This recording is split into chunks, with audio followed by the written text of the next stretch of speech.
YouTube, I'm E-Rock. This is TriFecta Airsoft. Welcome back, TriFaction. Don't touch that dial. I have a very quick announcement for you, and stay tuned for this video. This video is a Kythera build video from JP, and it's awesome. So stay tuned for that. But first, I want to go over a couple details about the giveaway and the logo contest going on right now. So we have two events going on. They end in less than 5 days. So details on both really quickly. The logo contest, that is a contest that anyone out there can enter. All you have to do is go to our Discord channel and submit a logo that you created based on our logo. So the TriFecta logo that you create, send to us in our Discord or post it on our Discord channel. I have our Discord link on all of our videos in the description. The way the contest works is every logo that's submitted will be added to the voting poll in our server. It's free to enter. All you have to do is create a logo and submit it. And then everyone in our Discord server will vote on all of those logos to see who has the best TriFecta Airsoft logo. I'll be announcing the winner of the logo contest on December 23rd, Wednesday night. That's this coming Wednesday, and I'll do a live stream at 9 p.m. Eastern Time. And whoever wins the contest will get one entry into the Christmas giveaway on December 24th. And you will win a TriFecta Airsoft mystery box. And then the second event we have going on is the Christmas giveaway. There's two ways to enter that giveaway. One is by being a patron. Sign up for our Patreon at any tier. We'll automatically enter you into the Christmas giveaway. In fact, it'll enter you into every giveaway going forward as long as you're a patron. The other way is to purchase an event ticket on our website. Go to TriFectaAirsoft.com, go to the events tab, click on the Christmas giveaway event. Each ticket gives you one entry into the giveaway. So if you purchase 10, you get 10 entries, which means I print out 10 copies of your name and stick it in the box for the drawing. Now, if you're a patron and you purchase a ticket, your Patreon sub gives you one extra entry. So if you buy 5 tickets and you're a patron, then you have 6 entries. If you guys have any questions about the logo contest or the Christmas giveaway, comment on this video or join our discussion on our Discord server. We appreciate you, TriFaction. Merry Christmas from all of us at TriFecta Airsoft. Now let's get into this Kythera build video. Welcome back, TriFaction. JP here with an awesome video, one that I've been waiting on for a couple of months now. It is going to be on the Kythera Polarstar build, okay? Our very first Polarstar, well, I should say HPA system by Polarstar. So we're going to get right into it. I got everything. We're going to be building it from the ground up. Everything is in pieces. We're going to explain everything, make sure you guys understand it, because I should say myself, we had a little bit of a hard time understanding it at first. So I want to make sure you guys can understand it even easier. So if you're wanting to get an HPA build yourself, you know exactly what to do. So let's get right into it. All right, guys, so we have now the Gearbox shell. So this is actually the Krytac Gearbox shell, okay? This is the one that came stock with the gun that we're going to be putting it in. And we did have to do some modification to the gearbox. As you can see right here, we had to Dremel out a big chunk of just extra metal from the gearbox itself, because it was kinking the airline coming out of the engine pretty significantly. So we had to not only Dremel it out on this one, but we also had to Dremel it out on the other side, obviously, right there, next to where that pin goes. And then on this piece where the trigger goes, so the trigger that I got actually didn't go back all the way because of this piece. As you can see, this is kind of Dremeled out. We cut that in half so that it allowed the trigger to be fully pulled. So we did have to modify this specific gearbox a little bit with this build, so that's possible that other gearboxes might need to be modified as well. So let's go ahead and get everything going now that we have everything ready to go finally. All right, guys, so here's the trigger that we're going to be installing. This is a Angel Custom trigger. This part right here was a little bit too thick, which is why it wasn't fitting in the gearbox. But we're going to go ahead and get this this little piece here, throw it right in.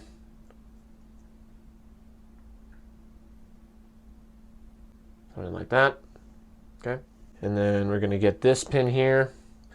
We're actually gonna throw this in the gearbox here, right where this little hole is, right there. Put the short end in there,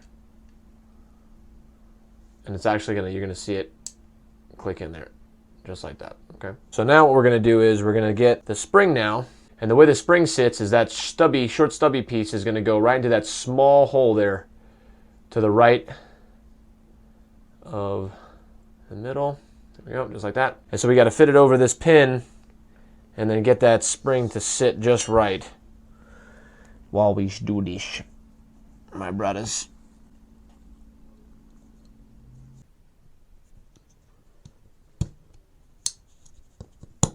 So we got the trigger fully installed here. So now it's, as you can see, going all the way back.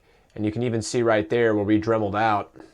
You can see how it bypasses what we dremeled.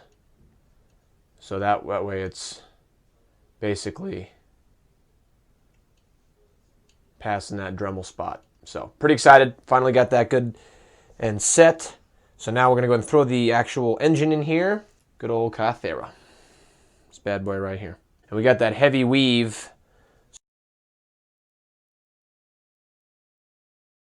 Should be good with just this airline. Oh yeah.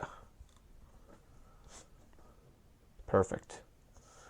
So as you can see, all this metal was in the way of this entire tube, or I should say hose. So we dremeled all that out, fits great now.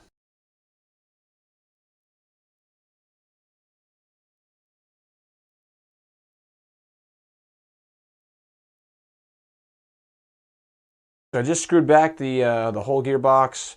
I'm just checking on my seals, make sure everything looks good. Everything lines up well. Everything looks like it's pretty tight knit. I did test the trigger out. Definitely working well. All right, so we're gonna go ahead and get the gearbox into the lower now. The buffer tube, obviously with the stock on the end of it, as you can see, the normal way you would screw in the buffer tube is gonna be through the back, through the quick spring guide. It's going to screw through the bottom of the buffer tube and then into the spring guide. So it usually screws into the back of that. So since we don't need this, for the Kythera build, that's not in the gearbox. So we don't necessarily have anything to screw it into. So instead, we're going to be putting the screw through, but we're going to be putting a little nut on the inside to hold it in rather than the spring guide. So we're going to work on that and we'll show you what it looks like. So we got the plate here with the screw that holds the buffer tube. We're going to throw that in here like so. I'm holding it by the screw here. Got it lined up in there.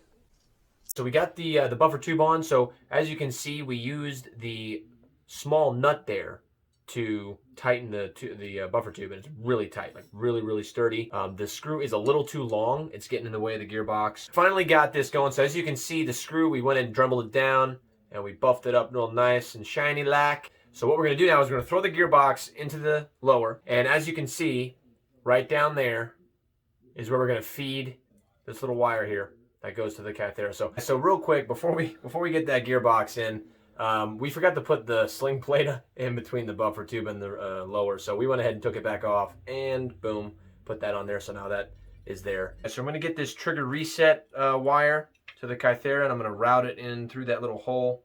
It should fit pretty good since it's not too big. So we went ahead and got the trigger reset wire. It's going to be kind of hard to see. You can kind of see it in the buffer tube a little bit. We finally got it fed through the buffer tube, the small little opening in the buffer tube. So that way this whole unit fits and sits perfectly in here, just like it would if it was an AEG. We have the first pin seated into the lower here, which is keeping the gearbox in place here. We finally got that selector switch into the gearbox. Everything fit really well. It's really snug. I like it a lot. So we have the entire lower done with the mag release, the trigger. We got the single body pin in there. We got the motor grip on there finally. The bolt release is now in place. Finally got it going. Very awesome product. I can't wait to shoot it. We're going to do a review on this custom build very shortly. All right, guys, so now that we have everything built for our Kythera build, we're going to go ahead and get to the shooting part, okay? So here I have one of our HPA tanks. So it's not the one that you saw previously. This is my cousin's. This one has air in it already, so he was generous enough to let us borrow it. So I just want to go over two main things on this tank that you guys should be aware of, because I was unaware of it at first. So you have the tank itself, and the tank itself comes with this regulator here, okay? So that's gonna tell you how much pressure is in the tank itself, okay? And then on top of the tank regulator, you're gonna be throwing your actual regulator. This is gonna be your output regulator that goes to the gun. So as you can see, it has its own pressure gauge with a completely different set of numbers. Each regulator, there's a lot of different kinds. Each one has a different PSI range, and they also are tuned differently. This one here is an SLP regulator. There's multiple different types, like I said. This works good with SLP tanks, obviously. But with this one, the way that you tune the PSI up or down, you're gonna have a hex nut there on the top. And that one, obviously you can see left or right, plus or minus, and you'll actively see the PSI change while you change it. So obviously if it's going up, it'll go up. If it goes down, you just gotta shoot, get the rest of the air out, and then it'll go to that new PSI. And so that's basically your two main pieces that you need. This one always comes with a tank in most cases. This one is usually purchased separately. And obviously on this side, got to put in your airline. So this is your quick detach point for your airline. And I'll show you how to do that. We got this right here is gonna be the main America red, white, and blue airline. And it's pretty cool. We got our own little TriFecta stamp there. Amped Airsoft was awesome and put that on there for us. So it's as simple as just pulling this back and popping that on. Just make sure it's nice and snug. You'll hear a little bit of a psst, just the air coming in and basically filling up this line. And with that being said, this side now goes into the little nipple on the gun coming out of the motor grip. And we'll show that here as well. You'll basically just hold it like that. Bam. There you go. It'd be a little easier when I don't have the tank in my other hand there. But now, it's basically ready to go. It's completely pressurized here, and a lot of times when you initially pressurize it, you will hear the actual engine inside pressurize itself. The nozzle, air nozzle will kick out, and you'll be good to go. So let's go ahead and we'll play with the PSI. We're not sure exactly what PSI we want to put it on yet, but we'll play with the PSI. We'll chrono it for you with 0.2s, and we'll see how it shoots. So now we have the tank in the backpack here. We got the line routed out of the backpack, and we're gonna put it right into the gun. So I'm gonna do my best to do it with just one hand here. And so now I'll do a couple of test fires just to make sure that everything sounds good. It's very quiet, so if you're thinking like, what the heck is that? It's very quiet. It's shooting. If you put your hand out in front of it, you can feel the air coming out. So it's definitely shooting. So, and obviously to detach it, it's the same way. You're just gonna pull back on that quick detach, and you're gonna hear the air depressurize, just like that, okay? So it's as simple as that. So on the fly, you can easily go back and forth with that. Now, one additional thing that I do wanna show you guys with the Kythera specifically is that right now there's no air connected to the line, okay? So if you come a little bit closer, you're gonna hear, when I pull the trigger, you're gonna hear it click. Might have been hard to hear it. But now, if I were to continue to pull the trigger, it's not gonna do anything. So in this case, I have to do the trigger reset, which is gonna allow the trigger to then fall back to the 90-degree angle inside of the gearbox, and allows my actual trigger to activate the next shot. So what I'll have to do is, some people, they can make it go to the actual charging handle, but unfortunately we haven't done that yet. So I have it routed through the buffer tube. So what we'll have to do is we'll just have to take the stock off, and I have some good old-fashioned shoelace that I cut off an old shoe. There's a wire in there. It's kind of hard to see. I'm not going to bother trying to show that to you, but you're going to hear a click when I pull this. You're just going to pull it straight back. You're going to hear a click for the reset. Now listen. It's a very faint click. But to make sure you did it right, you could always test yourself and pull the trigger again. If it clicks, and then you did it the correct way, you just pull it again, and it resets that trigger. Okay, so then you're ready to shoot. So just be careful not to press the trigger without the air connected, or you'll have to do that reset, okay? So we'll put this back on, and then we'll go over to the chrono and see what it's shooting. All right, guys, so we are gonna be doing 0.2s, and we're gonna be running about 80 PSI through our tank, okay? So we're gonna start at 80 PSI, running 0.2s, and we'll get the chrono for you, okay?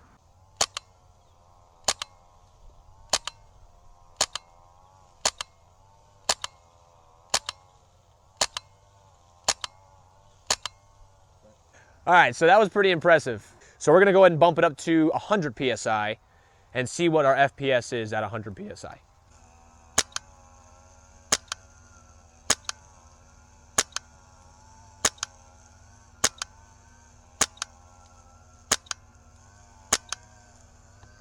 All right, guys, so we're gonna be shooting .2s now at 120 PSI and see what we got FPS-wise.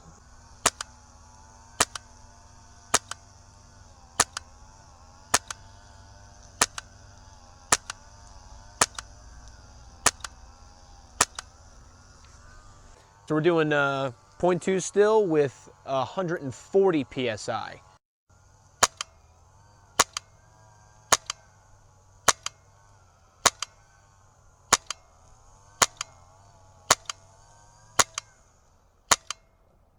So we're gonna try 130 PSI with .2s to see if we can get the joules where we want them.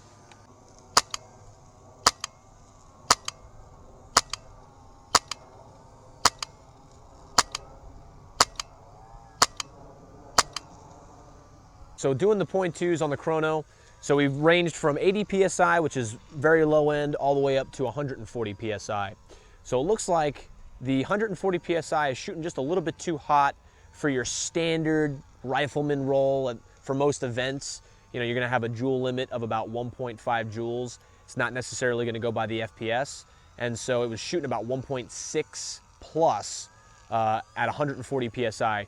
So we dropped it down to 130 PSI and it was right at about 1.5 and some change. So it looks like right around 125, 130 PSI is gonna be the sweet spot for those rifleman rolls at bigger events like MILSIM events. So what we're gonna do, just to check the joules on the next weight BB, we're gonna do some .25s. We'll see how those shoot, and we'll get the proper PSI and the joules to go with it.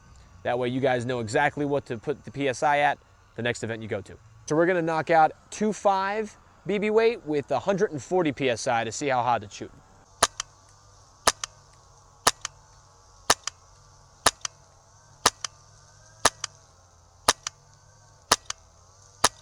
So we're gonna go ahead and do the same 2.5 BBs with 130 PSI. So we lowered it about 10 PSI.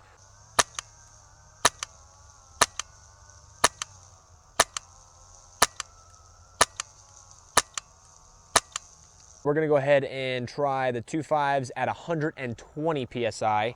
See if we can get it right at that 1.5 joule limit.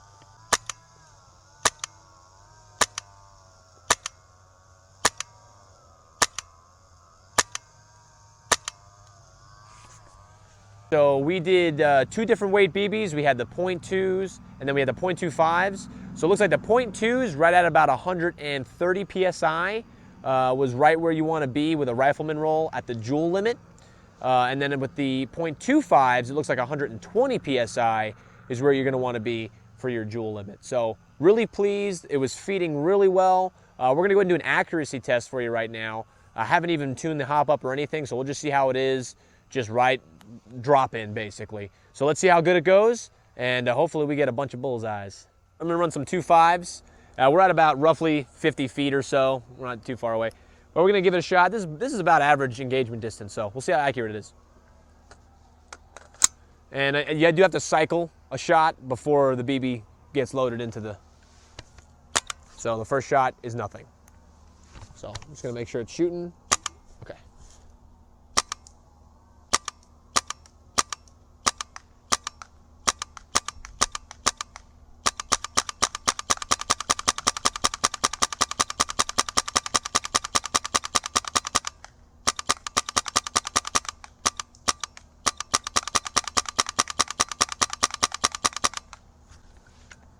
Sweet. Do some combat shots.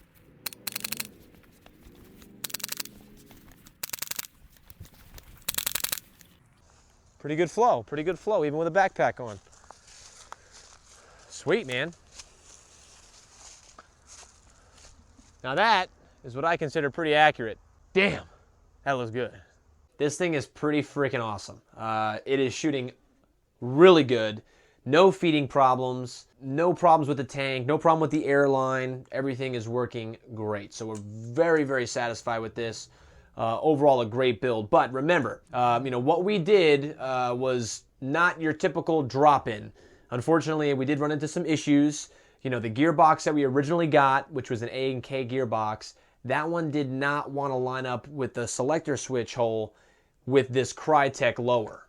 So just keep in mind that there are going to be gearboxes and lowers that are going to fit perfectly, and then you're going to have the gearbox and lowers that don't fit right, which is what we ran into, which did require some dremeling and some custom work, but the end result still came out with an awesome gun. So just remember, whenever you're going to do this build, depending on the version gearbox that you want, which you either want the version 2, which is your standard like M4 style, you get your AK, which is like your version 3, and then you have your DMR styled gearboxes as well. I think it's like 2.5. I'm not really sure of the version there. But you do have 3 different options, so make sure you do get the corresponding gearboxes.